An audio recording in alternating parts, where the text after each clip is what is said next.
अधिवेशन काळात त्यांनी आंबा आणि काजू नुकसान भरपाई संदर्भात प्रश्न उठवलेला होता आणि त्यांना आता नुकसान भरपाई जाहीर केली। मी महायुती सरकारचं मनापासून कौतुक करतो, आभार मानतो।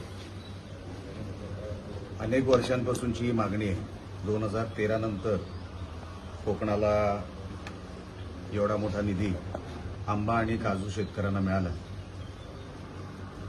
आमची मागणी तीच होती की कोकणातला शेतकरी कधीच काय मागत नाही आणि त्यातल्या त्यात आंबा आणि काजू शेतकरी काहीच मागत नाही। त्यांच्या मागणीला आवाज नव्हता आणि म्हणून जे काय मी सभागृहामध्ये मांडू शकलो त्यांनी त्यांची बाजू घेतली आणि सरकारचं मनाचं मोठेपण की सरकारने पण तात्काळ लगेच त्याला मान्यता दिली।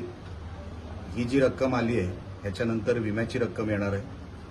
स्वतः कृषी मंत्री आणि मी भेटलो माझं भाषण झाल्यानंतर आणि त्या भाषणानंतर त्यांनी मला आश्वासन दिलेलं आहे की विम्याची रक्कम येईल आणि त्यानंतर अजून जे काही सरकारला मदत करायची आहे, कारण का नुकसान मोठं झालं आहे। अनेक वर्षांपासून कोकण काही मागत नाही, आंबा काजू बागायतदार काय मागत नाही, तर अजून मदत किती आम्ही करू शकतो ती ॲडेड रक्कम पण आम्ही नंतर ह्या रकमेला जोडणार आहे। तर उद्या पुरवणी मागण्यांचा दिवस आहे आणि कृषी हा विषय पुरवणी मागण्याचा एक विभाग आहे। तर उद्या माझ्या भाषणामध्ये मी परत सरकारला विचारणार आहे की नेमके ते पैसे कधी येतील आणि विम्याची रक्कम कधी येईल। पण मी सरकारचं मनापासून आभार मानतो की सरकारने एका आमदाराची दखल घेतली आणि लगेच 12 तासाच्या आत निकाल दिला आणि कोकणाला न्याय दिला। त्याबद्दल मी सरकारचे मनापासून आभार मानतो। महाविकास आघाडी टिकावी असं वाटत असेल तर सगळ्यांनी जबाबदारी असेल, स्थानिक पातळीवर समन्वय असलं पाहिजे असं उद्धव ठाकरे म्हणतात। आता उशीर झाला ना साहेब, आता उशीर झाला। समन्वय कधी ठेवायचा असतो, कधी कोणाला भेटायचं असतं, किती भेटायचं असतं। जर तुम्ही भेटलातच नाही आणि समन्वयच ठेवला नाही तर समन्वय ठेवायची गरज पडते।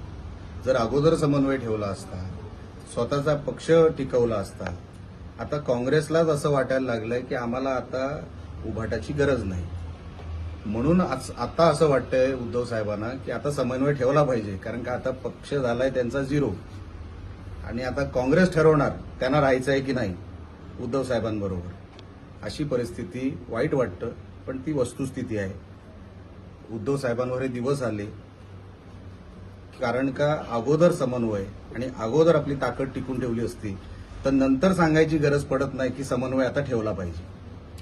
इमान राखाव कोण म्हणतोय, बैमानी म्हणतोय, ज्याने सेनेसोबत बैमानी केली ते देवेंद्र फडणवीस सोबत सुद्धा बैमानी करत असेल उद्धव ठाकरे म्हणतो।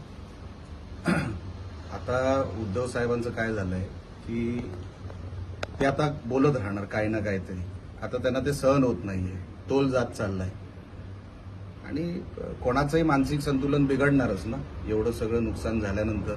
पण मी काय एवढा मोठा माणूस नाही, पण मला असं वाटतं की दुसऱ्यांवर टीका करण्यापेक्षा त्यांनी आता स्वतःवर आत्मपरीक्षण करावं।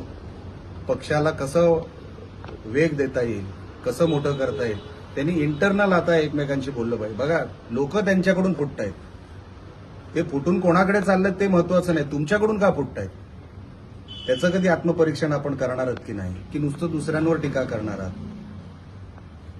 संजय राऊतांसारखा माणूस तुमच्याकडे आहे, त्या माणसामुळे झालेलं नुकसान आणि इतर सगळ्या गोष्टींमुळे झालेलं नुकसान आपण कधीतरी त्या विषयावर चर्चा करणार आहेत की नाही इंटरनल पक्षामध्ये, की नेहमी दुसऱ्यांवर टीका करणार। अहो दुसऱ्यांची चूक काय, तुम्ही उद्या माझ्याकडे आलात, माझ्या पक्षामध्ये आलात, माझी काय चूक, तुम्हाला तिकडे योग्य वाटत नसेल म्हणून तुम्ही माझ्याकडे आलात ना। तर तसं वातावरण तुम्ही का तयार केलं नाही तुमच्या पक्षामध्ये, आणि जर हे तयार होत नाही तुम्ही रोज उठून टीका करणार, हे काय बरोबर नाही। हे कधीतरी थांबलं पाहिजे आणि त्यांनी स्वतःहून उद्धव साहेबांनी आत्मपरीक्षण केलं पाहिजे। उद्धव ठाकरेंनंतर आता संजय दिना पाटलांच्या मतदारसंघामध्ये राज ठाकरे सुद्धा आता फिरणार आहेत। राज साहेब त्या मतदारसंघामध्ये सोडून द्या, मुंबईभर फिरले, महानगरपालिकेला किती आले, किती निवडून आले माहिती काढा, मनसेचे किती आले। मी काय सांगणार नाही।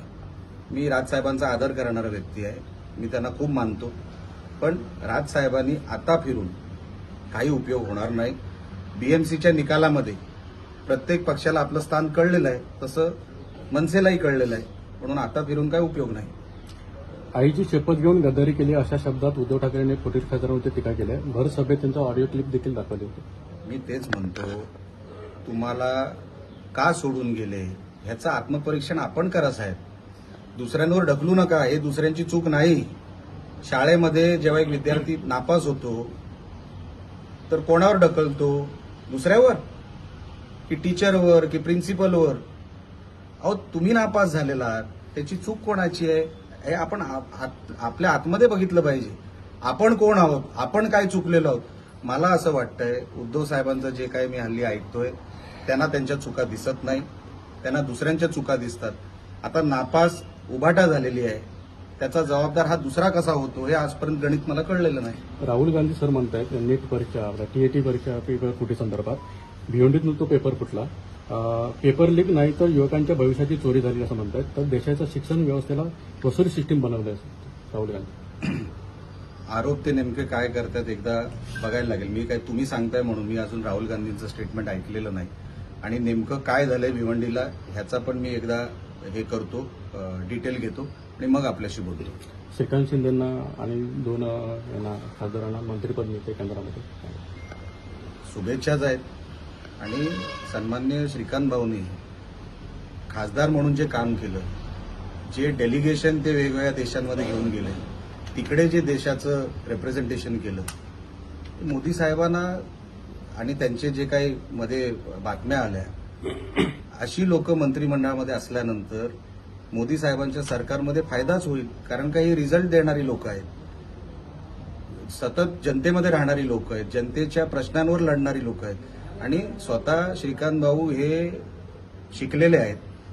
त्यांचा इम्पॅक्ट हा मंत्रिमंडळामध्ये कॅबिनेटमध्ये हा 100% होणार आणि ते यशस्वी मंत्री म्हणून त्यांचा कार्यकाळ असेल ही माझ्या मनामध्ये खात्री आहे.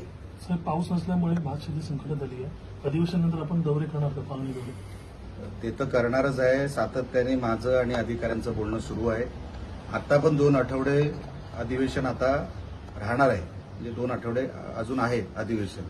त्या काळामध्ये पण आपण काय सरकारकडे मागता येईल. उद्याच कृषी विभागावर चर्चा आहे, मी सगळी डिटेल घेतोय. जेवढ्या जोरात आपण आंबा काजू या विषयावर भांडलो किंवा बोललो, तसंच भात शेतकऱ्यांसाठी पण आपण सरकारकडे मागणी करणार आहोत आणि अधिकाऱ्यांशी माझं बोलणं सुरू आहे. साहेब, एक व्हिडिओ व्हायरल होत आहे राजेश सरगावांचा, 40 लाखाची खंडणी मागितली. बघा, हल्ली व्हिडिओ खूप व्हायरल होतात. ते AI जनरेटेड आहे किंवा एडिटेड आहे हे अगोदर तपासलं पाहिजे. आता किती रोज व्हिडिओ येतात, उद्या कोणाचेही व्हिडिओ येत आहेत. हल्ली काय त्याला काय मान मर्यादा काय राहिलेलं नाही. म्हणून तो व्हिडिओ ऑथेंटिक आहे का नाही एकदा तपासावं लागेल.